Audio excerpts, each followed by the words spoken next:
Washington. All right. Pacific Northwest, PNW, baby. How do you feel about when people call it the PNW, Pacific Northwest? Anyways, that's what I would call it. I like to call Cincinnati the city with no pity. So, overplayed. The response felt a little aggressive, but I'm not going to let my feelings be hurt. Yeah.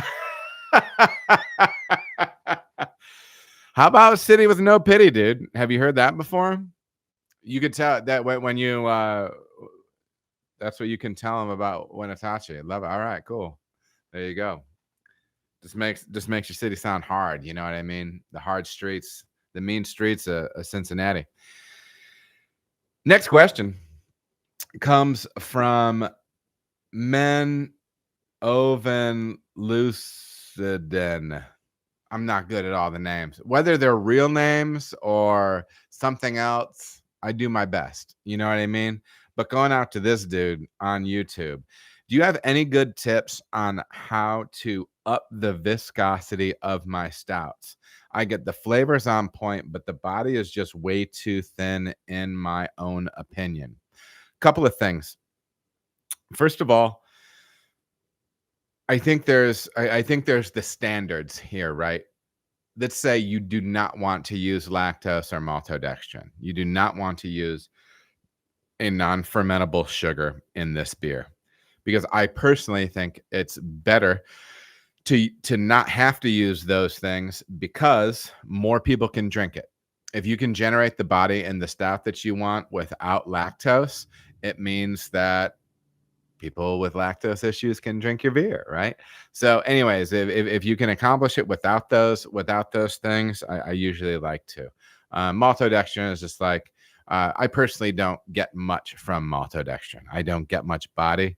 I see it reads on the density, the final gravity of the beer, but in no way, shape, or form do I feel as if it comes through in the beer.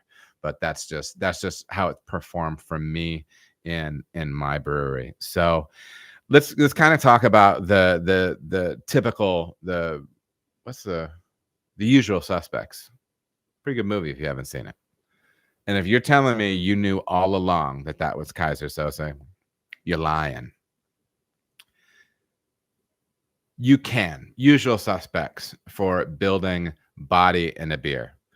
Higher mash temperature.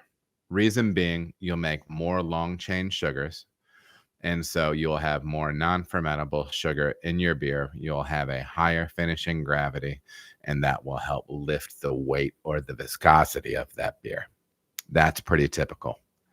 Let's talk about malt. There's some things that you can do on the malt side. Most people want to probably go right to Carapils, right? Carapils is a malt that is supposed to be very low in flavor. It is very low in color. It is a glassy crystal type malt, but very, very pale. And you can do that. That will also raise body in your beer. Although I do have friends and homebrewers, pro brewers that say they swear they can taste that in beers. So it was just something to be aware of. So you have mash temperature. You have that typical kind of approach with Carapils that we just discussed. But there are some other things that you can do as well. I'm going to suggest that you look at using one of the maybe liquid strain of some of the traditional British yeasts that are less flocculent. I'm sorry, the flocculation is not less attenuative. And so they're going to be leaving a little bit more sugar in there too. Start doing a little digging on which one of those yeast strains might be a little bit higher in glycerol production. I believe that one of the typical Haze Boy strains, whether it be something like Juice, London 4, London 5, what is it? That one. You know what I mean? It's the one everybody's using by and large. I believe that strain is a little bit higher in glycerol production. You might want to start doing a little bit of digging on Belgian on British strains that are higher in glycerol production, because that can help raise that up. And I also think, we are still kind of talking about one of those intangible things with beer. So, I mean, let's make sure, and you should always be doing this anyways, in my mind, if you're using liquid yeast, if we're talking brewing at home, or if you're brewing on the pro side, make sure you have happy, healthy, appropriately sized yeast pitches. Be using yeast nutrient. I'm still a little up in the air on, because there's some research one way or another, but just for the hell of it, it's cheap. Okay. But really try to be maintaining that yeast health, crop healthy portions of your cone when you're repitching, all those things, because that yeast being happy can be one of those things that really help to drive some of these intangibles when it comes to beer. So you can do that. You can also look toward an adjunct like flaked oats to dial that up. I personally, my silver bullet for using an inappropriate adjunct in a beer that you want to be pushing up body is flaked rye. Not malted rye, but flaked rye. Malted rye, to me, sometimes people will say is spicy. For me, that's a terrible descriptor. It doesn't come across as spicy to me at all. To me, it's very earthy. All right. For some reason, the flaked version of it to me is not earthy at all.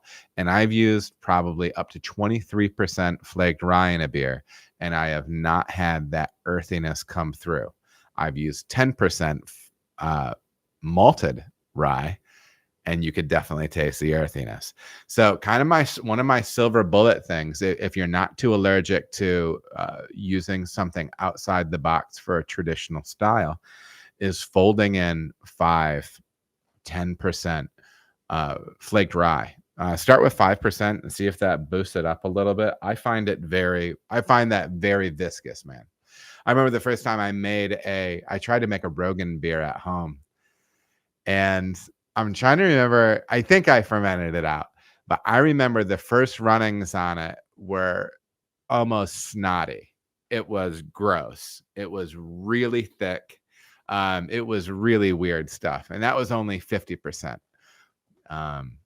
So yeah, I made a Rogan beer back in the day. So, anyways, but yeah, that's kind of my approach to looking at something like that. You can also go on the water chemistry side, and depending on stylistically what you're doing, if you are working with water chemistry, trying to make sure that maybe you're not driving your calcium as much with gypsum and leaning a little bit more to calcium chloride. So yeah, I think that chloride can help round that beer out for you a little bit and create some additional softness. So that might be some of those things that can help you out with picking up that viscosity in your stouts.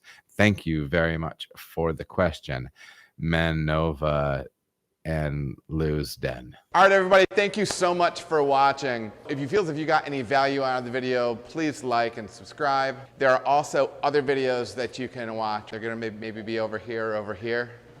Appreciate you watching.